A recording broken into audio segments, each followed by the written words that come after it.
Brazil reported the beginning of advanced clinical testing of a Chinese-made vaccine against the novel coronavirus. Russian Foreign Minister Sergei Lavrov met his Iranian counterpart Mohammad Javad Zarif to address the joint comprehensive plan on nuclear deal and the conflict in Syria. In Kenya, the number of infected people continues to rise, with hospitals operating at full capacity in the capital, Nairobi. From the headquarters of Telesur English in Havana, Cuba, this is From the South. I'm Laura Palmero.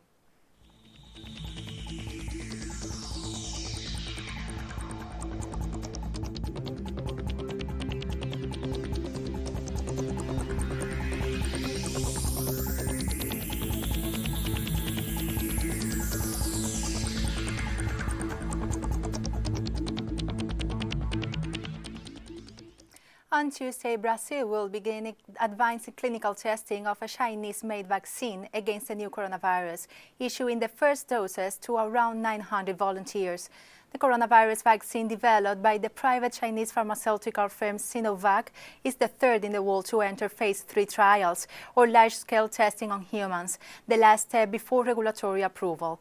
The vaccine will be administered to doctors and other health workers who volunteer for the program across 6 states in Brazil, one of the hardest hit countries by the pandemic. Paraguay's leaders have analyzed the progress of the country's smart quarantine and the resources needed to implement the post-COVID-19 economic recovery plan. The meeting was attended by President Mario Abdo Benitez, the head of the National Congress, Oscar Salomon, and the President of the Supreme Court of Justice, Alberto Benitez Simon. The agenda discussed the progress of the smart quarantine imposed from May, as well as the recovery plans that authorities should implement in the wake of the crisis caused by the novel coronavirus pandemic. The meeting also addressed the complicated situation in border cities, virtually paralyzed since the imposition of measures in March to prevent the spread of the virus. The Pan American Health Organization is worried about the failure of countries in the Americas to flatten the COVID-19 growth curve. As of July 20th, there has been 7.7 million cases and more than 311,000 deaths reported in the Americas. The COVID-19 pandemic is showing no signs of slowing down in our region. During the last week, there were almost 900,000 new cases and nearly 22,000 deaths reported in our region. Most of these within Brazil, Mexico, and the United States of America. The Colombian Senate has held a historic election of its leadership. Senator Griselda Lobo from the Fuerza Alternativa Revolucionaria del Común, FARC, will be the second vice speaker of the legislative body that from now on will share Arturo Char of the Radical Change Party. The senator, known as Sandra Ramirez in her fighting years in the Revolutionary Armed Forces of Colombia People's Army, reached the second vice presidency of the Colombian Senate with 66 votes. Griselda, daughter of farmers, who spent 30 of her 50 years in the armed struggle, supported the peace process. Senator Lobo dedicated her triumph tonight to the 13,000 reinstated fighters at the 208 peace signatories that were murdered.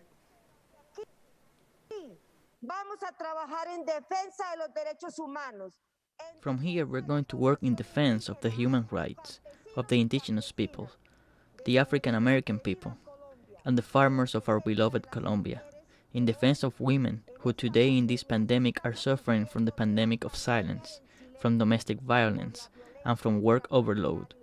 From this vice presidency, we are going to work for the basic income for more than 9 million homes in poverty and vulnerability. And from here, I also call on the national government to stop the killings, because unfortunately, the massacres, the extrajudicial executions, or the wrongly named false positives, the assassination of leaders and of those of us who bet on peace, are happening again.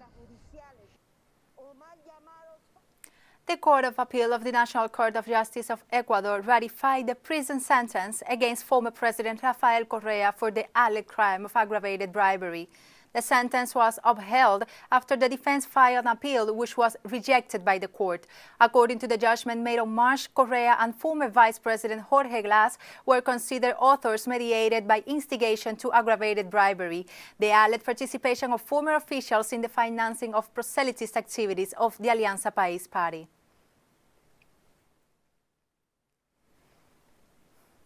And Cuba welcomed on Monday the 38 health professionals of the Henry Reef Brigade after collaborating in the combat of COVID-19 in the city of Turin in Italy. Our correspondent in Havana, Nayara Tardo, brings us more details about it. On Monday, Cuba welcomed the 38 health professionals of the Henry Reef Brigade who were in Italy supporting this European country in the fight against COVID-19. This group provided health services during 3 months in the city of Turin, where they treated more than 5,200 patients. Their work was recognized with the Order of Merit by the government of Piedmont. Almost 3,600 collaborators left from Cuba when the COVID-19 pandemic began, grouped in 42 brigades of the Henry Reef contingent. I think that the most important thing is that the courage and solidarity and the humanity of Cuban doctors and nurses was proven in Europe, which was a very difficult field. But from the professional point of view, we knew how to show what we were made of. They were 3 very hard months, practically entering the red zone every day. But we want to thank our government, our revolution, for trusting us. They were 38 men who kept Cuba's prestige impeccable, proud of placing the name of Cuban medicine up high in Europe. According to official data, Cuban health personnel has treated more than 200,700 patients and saved more than 7,400 lives in the 35 countries where they have worked amidst the international health crisis sparked by COVID-19. As Cuba is about to declare victory in the fight against the COVID-19 pandemic and the lives of Cubans return to a new normality, the government reiterates its willingness to show solidarity with the countries affected by the virus, in the midst of a strong campaign promoted by Washington with the intentions of discrediting the work of Cuban doctors in the world. Nayara Tardo, Telesur, La Habana. And today, the city of Turin thanked Cuba for the medical aid provided in the confrontation of COVID-19. The city used a giant light message projected on one side of the dome of the most important building in the city. This expression, "Thank you, Cuba," and below the national flag of the Caribbean nation, together with 2 hands united in the form of a heart, shaped the tricolor show. The Mall Antoliana, one of the symbols of the capital of the Piemonte region, was selected for the initiative promoted by the Agency of Cultural and Economic Exchange with Cuba and the Embassy of the island in Italy, with the sponsorship of the city of Turin and the electric company Iranian. The dome lights in very special occasions, and it's the first time it does it with the flag.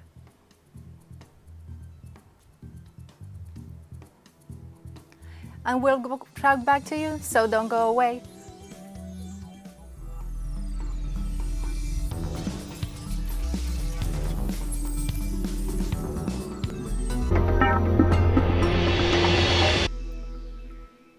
Welcome back to From the South. A Johns Hopkins recount showed the U.S. is approaching the 4 million contagion toll and remains the country with the most positive cases in the world. As of Monday, the country had reported almost 4 million confirmed cases and more than 140,000 deaths, with over 5,000 deaths and 10,000 new infections. Florida is the new nation's virus epicenter, along with Texas and Arizona. Nevertheless, Governor Ron DeSantis and other authorities ordered the reopening of schools, which is the reason he's being sued by Florida's Teachers Association. Miami-Dade County Mayor Carlos Jimenez and Education Commissioner Richard Corcoran are being sued as well. Most of the 85 young children in the South Texas County have contracted the coronavirus this month amid a surge in the state, the health officials said. The county, which is home to more than 300,000 people, is one of the several COVID-19 hotspots in Texas. About the figure of the 85 infants, and this is a factual number. Very important to highlight all that Q&A. I'm going to try to do a synopsis. That's a factual number. 85 is a total cumulative number, and it's presented in the context of a larger discussion, which is the coronavirus pandemic. and how serious it is. And it makes sense to cite this statistics. It illustrates that no one is naturally immune to the virus. Russian Foreign Minister Sergei Lavrov met on Tuesday his Iranian counterpart Mohammad Javad Zarif to address the Joint Comprehensive Plan of Action or Iranian nuclear and conflict in Syria. Our evaluations either totally coincide or are significantly close to one another. We discussed in detail the realization of different aspects of the Joint Comprehensive Plan of Action on the Iranian nuclear program. This important deal turned 5 years old recently. The agreement generally guaranteed global stability and security, and we are united in the need to put all our effort in saving it. Following a meeting with German Foreign Minister on Tuesday, Greek Prime Minister Kyriakos Mitsotakis condemned Turkey's plan to send oil and gas research vessels into disputed waters in the Eastern Mediterranean, while urging the European Union to take action over escalated diplomatic tensions. Greece is monitoring all the developments with confidence, assuredness, and absolute readiness. Of course, disputing the sovereign rights of Greece and Cyprus in the end constitutes a dispute of the sovereign rights of Europe. We look forward to the support of our allies, but we should know also that if Turkey continues to move in this direction, the imposition of sanctions by the European Union against Turkey will be the only way forward.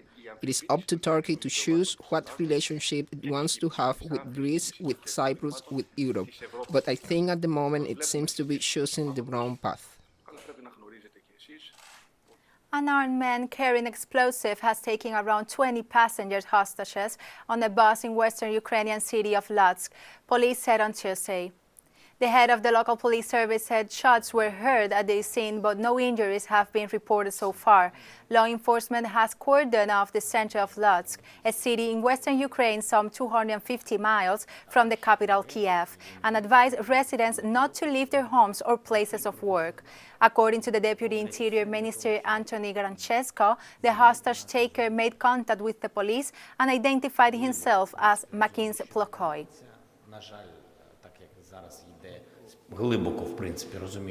I have a deep understanding of what is unfortunately happening. Since now there is a communication with the person who captured the Ukrainian citizens, I cannot talk about it more in details. I think you understand me. Chinese Foreign Ministry spokesperson Wang Wenbin said that China will give a strong response after the United Kingdom suspends its extradition treaty with Hong Kong.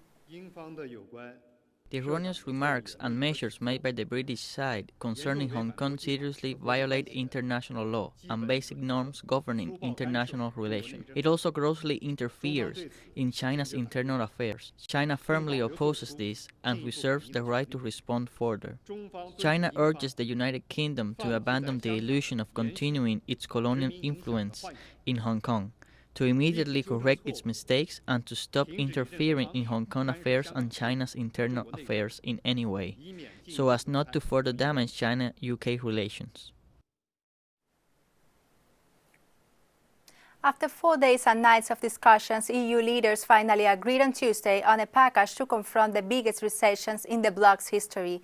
The summit in Brussels saw exhausted EU leaders finally agreeing on an unprecedented €1.8 trillion budget and the coronavirus recovery, after one of their longest summits ever, to confront the biggest recession in its history. The EU will establish a €750 billion coronavirus fund, partially based on common borrowing, to be sent as loans and grants to the hardest hit countries.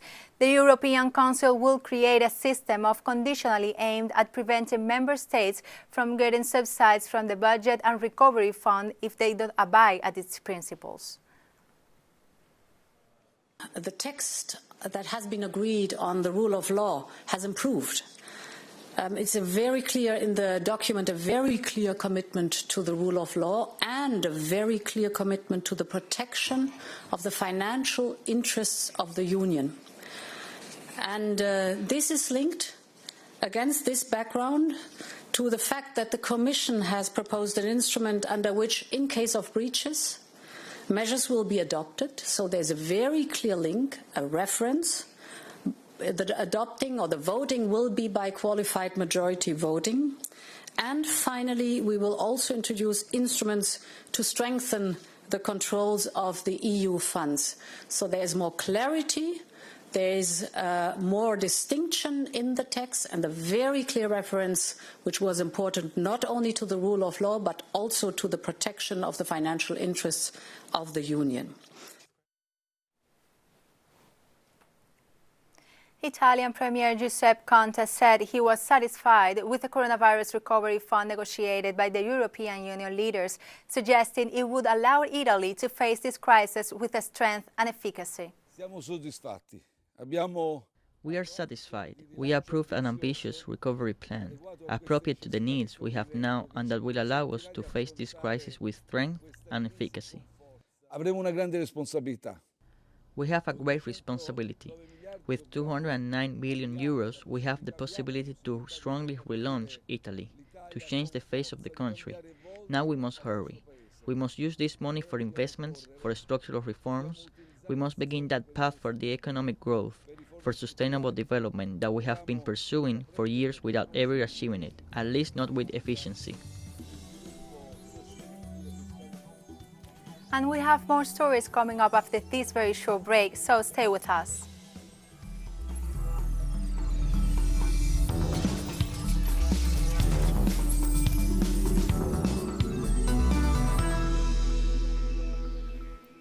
Welcome back to From the South. In Kenya, the number of infected people continues to rise slowly but steadily, with reports that some hospitals are already operating at full capacity in the capital, Nairobi. Today, the Ministry of Health is reporting 250 deaths from the disease, with total infections standing at just over 14,000. Recently, the government ended a partial lockdown that was aimed at the preventing of the pandemic from spreading from cities to the countryside. Now, towns and the villages are bracing themselves for a potential spike in the caseload. A hospital doctor in one of Kenya's biggest cities has warned that medical workers will need more support as cases continue to swell. 1,168 the number of confirmed positive cases in the country, and brings our cumulative samples tested to 249,998.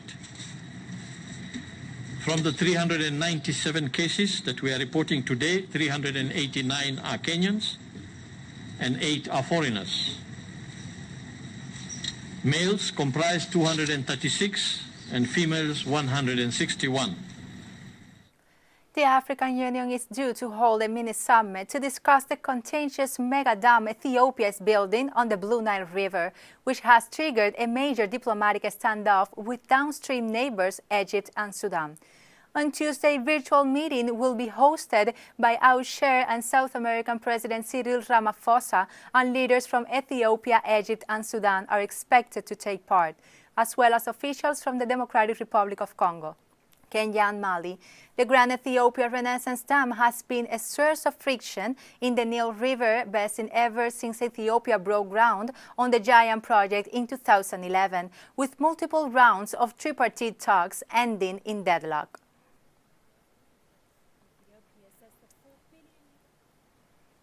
In India, floods and landslides caused by torrential rains continue in South Asia's subtropical region, with at least 221 people killed over the past month.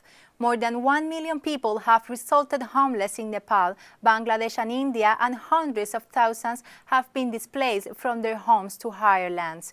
In the eastern state of Bihar, at least 9 rivers overflowed after heavy rainstorms in Nepal flooded several villages. Also, the floods in Brahmaputra River in the Indian state of Assam inundated large areas of the province, displacing more than 3 million people. According to the chief of the State Disaster Management Authority, nearly 36,000 people have taken refuge in nearly 308 camps run by the Indian government after losing their homes. In Nepal, landslides and flooding caused by heavy rainfall have blocked the main highway connecting most of the countries to the nation's capital, Kathmandu, preventing trucks from bringing in food, fuel, and supplies. Police official Ravindra Regmi said that there were several landslides along the Prithvi highway that either blocked the road or damaged portions of it. A flooded river also damaged a bridge on the highway, and hundreds of vehicles were stranded on both sides of the route. Since Nepal's monsoon season began last month, landslides, flooding, and lightning have killed over 130 people and left 48 others missing. Ebola cases in Western Democratic Republic of the Congo have risen to 60, with funerals a particular concern to spread of the disease, according to the World Health Organization statement on Monday. World Health Organization emergency expert Mike Ryan said another 3 cases were detected at the weekend, making a total of 56 confirmed and 4 probable infections, as an outbreak announced last month in DRC's Ecuador province. The outbreak in DRC's 11th since Ebola was identified in 1976. Ecuador province includes part of the river Congo, a large geographical area where communities are linked across, and people travel long distances. Frequently attacked. 30 kilometers up the road, we reached a distribution center where hundreds were queuing up. The Bishop of Pemba, Luis Fernando Lisboa, has condemned the world's indifference about Islamic extremist attacks carried out in Mozambique. The attacks have been targeting the northern region of the African country since 2017 and have increased in the past months. According to non-governmental organizations, the Armed Conflicts Location and even Data Project, more than 1,000 people have been killed since the extremists launched their violent campaign. Tens of thousands have been internally displaced, many of them fleeing to Pemba, the capital of Cabo Delgado province. Bishop Fernando has become a common voice denouncing the situation, alerting on the consequences of the trauma of the war. The world has no idea about what is happening here because of indifference. Also, we got used to wars. There's a war in Iraq, a war in Syria, and now there's also a war in Mozambique. So we don't have yet that solidarity that we should have. When people are not in it, when they don't feel it in their own skin, they don't see it with their own eyes, it's harder for them to understand. I can understand that, but the more we get in touch with the reality, the more we show interest, and the more we see what is actually happening, then we see it for its dimension. We cannot treat people like numbers. They are people, and behind every person there's a story. There's trauma from this war, either because they lost their home, or because they saw their families being killed, or because some of their relatives are missing. And Iraqi Prime Minister Mustafa al-Kadhimi arrived on Tehran on Tuesday in his first visit abroad since taking power. Kadhimi, who was greeted by officials at the Mehrabad airport, is expected to meet President Hassan Rouhani and Supreme Leader Ayatollah Ali Khamenei, among other senior officials. Kadhimi rose to the premiership in May after serving as the head of Iraq's National Intelligence Service for nearly 4 years. The Iraqi Prime Minister formed close ties to Tehran, Washington, and Riyadh during the time, prompting speculation he could serve as a mediator among those countries.